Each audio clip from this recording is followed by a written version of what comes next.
Hello बच्चों, electrification, all the nerves of the body associated with the central nervous system or CNS, brain and spinal cord are comprised in option A peripheral neural system, option B somatic neural system, option C autonomic neural system and option D sympathetic neural system.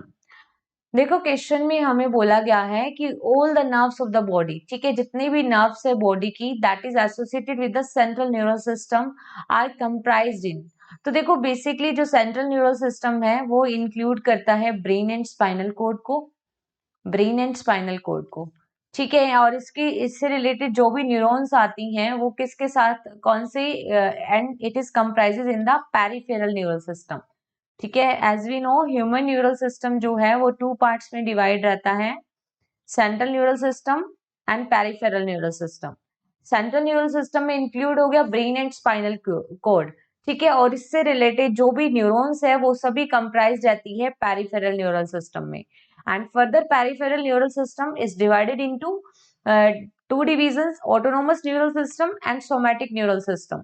Autonomous neural system जो होता है वो transmit करता है impulse को central nervous system से involuntary organs and smooth muscles तक, ठीक है। और जो सोमैटिक न्यूरल सिस्टम होता है वो ट्रांसमिट करता है इम्पल्स को सेंट्रल नर्वस सिस्टम से स्केलेटल सिस्टम तक, ठीक है, ये स्केलेटल मसल्स तक।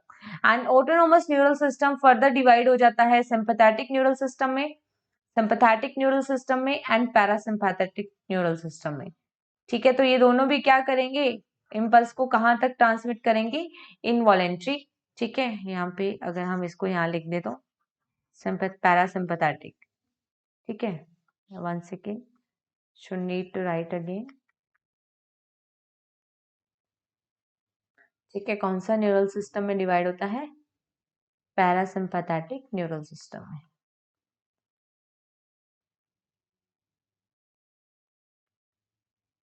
ठीक है।